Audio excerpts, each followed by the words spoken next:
Fala, meus queridos, tudo bem com vocês? Como passaram esse final de semana?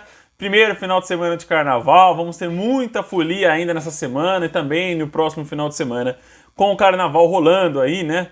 As escolas de samba descendo as avenidas, os bloquinhos tomando as ruas desse Brasil. Mas também tivemos futebol, né? E tivemos 7 jogos esse final de semana, vamos ter muitos mais jogos nesse meio de semana, né, com Libertadores rolando, Copa do Brasil, esses dois principais torneios acontecendo. Vamos ter também alguns outros campeonatos estaduais que vão dividir os holofotes com esses grandes jogos de mata-mata. Mas tivemos os jogos desse final de semana e vamos comentar aqui nesse vídeo. Primeiro, vamos começar pelo Campeonato Paulista, que é, como eu gosto de falar aqui, o maior e melhor campeonato estadual desse território tupiniquim. Né, o campeonato mais pegado, brigado, e que o Santos já venceu a sua segunda partida nesse campeonato estadual, vencendo por 4-0 a equipe da Portuguesa. 2 gols do Marcos Leonardo e também 2 gols do Mendonça, fazendo assim 4-0 para o Santos no placar. O Santos dominou a Portuguesa do começo ao fim do jogo. Tudo bem que no segundo tempo cadenciou mais a partida, mas como um todo o Santos jogou sim muito melhor do que a Lusa. A Lusa se encontra num momento muito delicado, provavelmente vai cair no Campeonato Paulista, né? É a principal candidata. E o Santos já não corre tantos riscos com o rebaixamento, apesar de ter 5 pontos apenas de vantagem da zona. Mas, né, a equipe já passa a pensar na classificação, já que está um pontinho só apenas atrás do Botafogo e também do Bragantino, né, os dois líderes ali do seu grupo. O Botafogo vai jogar ainda no meio de semana contra o Palmeiras no Allianz Parque, mas é também uma equipe muito difícil aí de perder pontos nesse campeonato estadual. Pelo Campeonato Paulista também, o Corinthians venceu a equipe do Mirassol por 3-0, mais uma equipe que dominou seu rival, né? Roger Guedes 2 vezes e Renato Augusto fizeram os gols do Timão na Neoquímica Arena, onde o Corinthians também dominou o Mirassol, tá? Apesar do Mirassol ter tido mais finalizações que o Corinthians, eu quis dizer que talvez o Corinthians levou mais perigo, né? E conseguiu converter mais sua chance de gol. O Mirassol é uma equipe extremamente ofensiva e que deu muitos espaços para o Corinthians trabalhar a bola e muitos espaços para o Renato Augusto trabalhar a bola. Né, o primeiro tempo ele tentou dar assistência para o Roger Guedes, né, a bola mais ficou batendo, rebatendo ali do que sobrou para o Roger Guedes.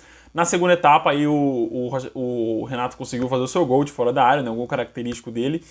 Mas o Mirassol é um time muito interessante. É óbvio que você enfrentar um Corinthians de peito aberto, né, sem marcação ali pelo meio de campo, focado mais encurralar o Corinthians e tentou de diversas maneiras, ainda teve um pênalti desperdiçado, mas o Mirassol foi bem jogando fora de casa, apesar do 3-0, né? Uma bela goleada do Corinthians, os acadêmicos da goleada, né? Unidos da goleada, Santos e Corinthians. Pelo Campeonato Carioca, o Flamengo venceu por 2-0.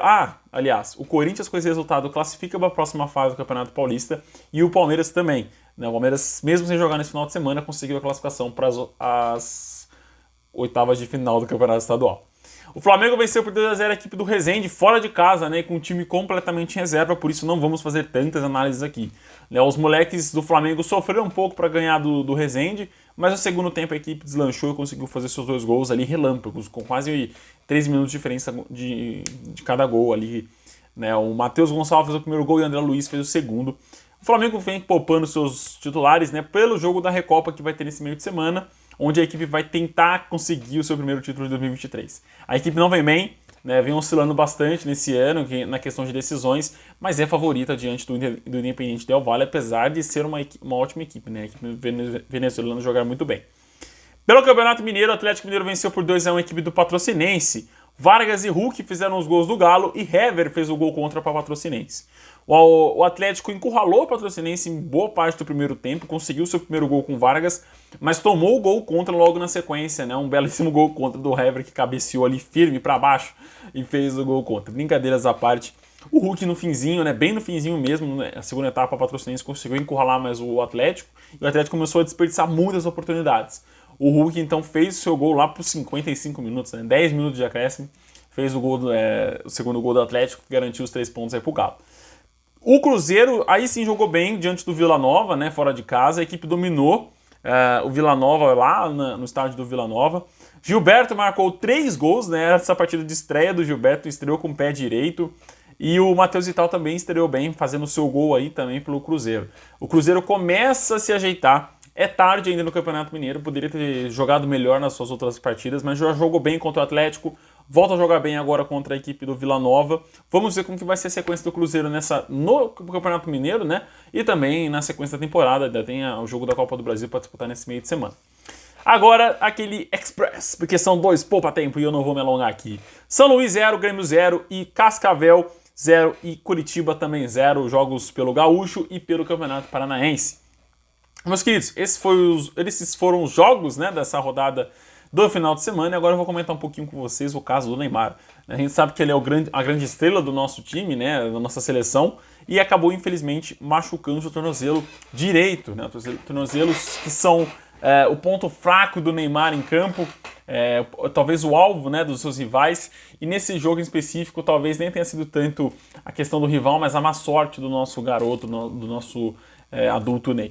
Né, foi uma torção no quesito imagem muito séria, muito agravante, mas que não teve nenhuma fratura, né? Foi um entorse ligamentar, digamos. Infelizmente, vai se tornando cada vez mais a tendência a aumentar as entorses conforme você vai torcendo o seu tornozelo, né? Já que os ligamentos vão se desfazendo. Vamos torcer para uma rápida recuperação, uma recuperação segura do Neymar, né? Que ele possa voltar com o tornozelo fortalecido, com a mente fortalecida e focado aí em vencer os seus jogos no campeonato, pelo campeonato do PSG, né, as Copas e o campeonato francês. É difícil a vida diante do Bayern de Munique na Alemanha, ainda mais se ele não estiver em campo, né. Mas vamos ver como que vai ser o PSG aí nas próximas sequências da Liga dos Campeões. Não comentamos aqui, mas falando do nosso craque, do nosso Neymar, infelizmente teve essa lesão séria aí. Vamos ver, vamos torcer para que ele volte o quanto antes e volte focado para brilhar com a camisa da seleção brasileira. Fechou, meus queridos? Um abração, fiquem com Deus e até o próximo vídeo. Tchau, tchau!